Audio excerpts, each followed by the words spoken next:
Lovely to meet you. Thanks for talking to me. Lovely to meet you, Lisa. How are you? Not too bad. Goody Not good. too bad. Sun's out, isn't it? So It it's is. good. First question, did you have a favourite pirate radio station when you were a lad that you would sneakily listen to? I mean, I didn't. I don't think I listened to pirate radio. Unless Atlantic 252 is a pirate radio station, which it may be, actually. I don't know. I'm not sure. I remember when I was thinking about this the other day. When I was like 12 or 13, we set up a pirate radio station. And it was me and a guy, and he must have been in maybe his late 20s, and we kind of operated it out of his room, his bedroom. But it only occurred to me a few years after that, nobody ever mentioned it. And nobody ever said that they used to listen to it. So I think maybe that he was just grooming me. Possibly. I don't think there's any radio station. But it was good practice Yeah, anyway. I think that's actually what was happening. I mean, this film, you can sum it up as fab 60s music and great cast. What is it actually like to work or be in a Richard Curtis production? Oh, it's...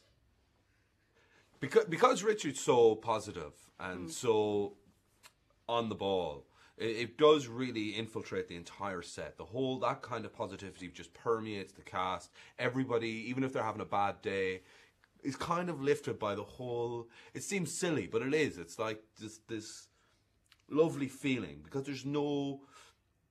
Also, because Richard is very successful, it means that he's the boss. You know, generally you do a film or whatever and there's executives and there's all these other people kind of asking for stuff. Richard kind of runs the show, you know, so there's no rubbish. And that's nice. It's nice to just feel that you have that connection with someone where you don't need to worry about somebody else's opinion. It's kind of you and the director and the cast, and that's all you need to worry about. And then you throw in that kind of thing where he has this love of music and love of life, and it's really pleasant. One of the best jobs you've done then. Definitely. Yeah. I mean, it must have been an absolute riot being on set basically each day with all those the comedians, you know, all the talent. Was it? Did you get a lot of work done? Well, I hope so.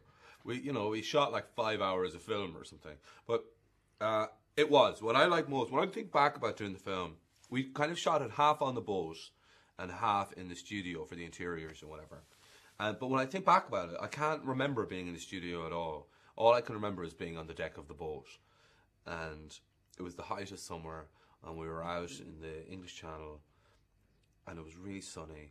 And what they would do between takes, they'd pipe the music out over the decks. Fantastic. I know. So, it was so much fun. I was going to actually ask. I mean, it must have been incredibly tempting not to do any work and just sort of go through all the vinyl that was around. Oh yeah. And just kick back and listen to that.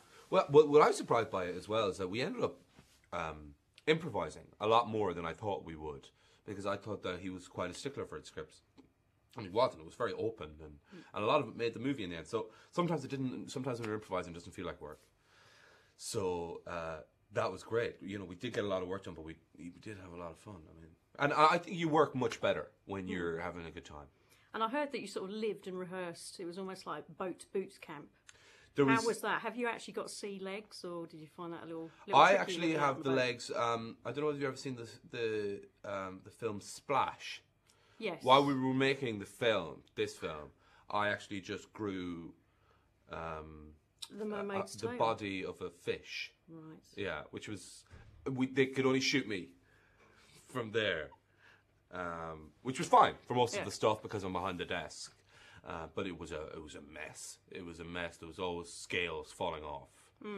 As there would be. But that was my sea legs. It was my half merman. Maybe that's what they call me. Hey, merman. Yeah. What do you want for lunch, merman? Yeah. You get the idea. Yeah, I do.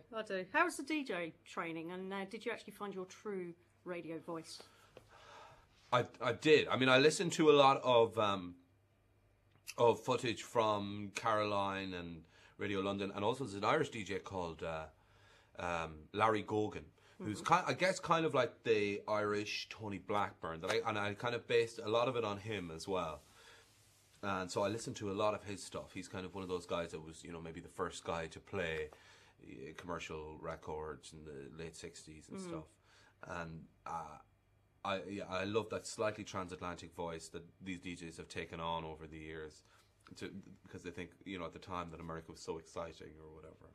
And I loved all the DJ training. I got really into it, and I ended up doing a TV show about DJ as well. Oh, right. And what's that called? It's called FM, and it's on ITV at the moment.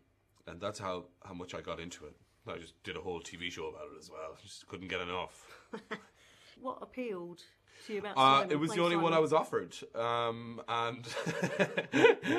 I said, sure, I'll play the Count. And they're like, actually, we're going to get Phil Hoffman. I'm like, whatever.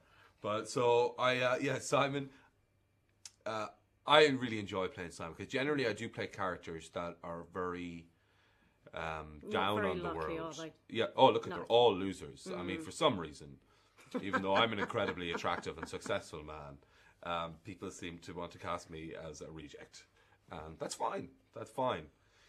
I'll have the last laugh. Indeed. Yeah. You're getting to Hollywood. They'll pay. Yeah. Can we, I mean, apart from doing a spot of time travelling soon, yes, sort of from pub toilets, great film. I hear that you're playing a villain in Gulliver's Travels. I am. We start that in a few weeks. Yes. Looking forward gonna to that? Yeah, I really am. I start horse riding training next week, which I'm terrified of. So let's see how that goes. Have you done any horse riding before? No, I haven't. So this will probably be my last film.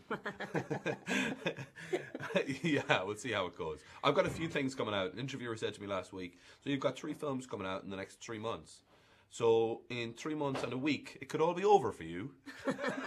Which I thought was really Hopefully sweet. not. I doubt it very much. Can we expect some more antics from Moss and Roy and Jen? I think so. We were talking about it this week, and I think we're going to do another series later in the year or early next year. Fantastic. Yeah, and hopefully Great a Christmas one to look special. forward to. Brilliant. Yeah. Brilliant. I need to ask this because it's the only trivia thing I found. And I know what it's going to be. I know what it's going to be. All right then. Can I guess? Did you eat them all? No. I'll explain first. Do you really have a collection of over 1,000 chocolate bar wrappers? No. Right. Where the hell did they get that from? I feel if I just don't answer the question at all, we could just nip this in the bud. Okay. No, I'll tell you what it was.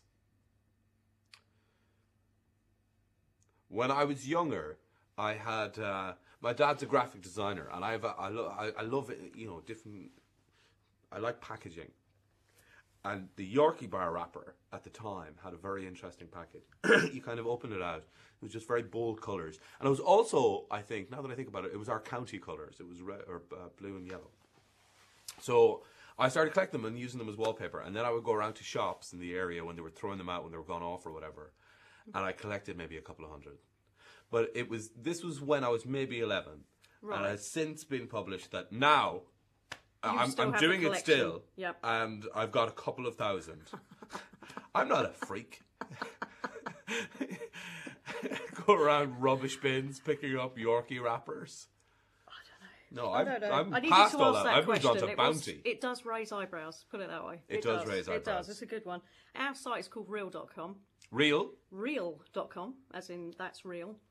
That's not. I've heard of the word real. Sure. Brilliant. How do you keep it real? And we like to see how real you keep it by seeing if you can do a little bit of the old robot dance. Oh, fuck that. That's a no then. How do you keep it real normally? By not doing stupid things that people ask me to. Fair enough. Thanks very much for talking Lovely to us. to meet you. Very nice to meet you. Take care of yourself.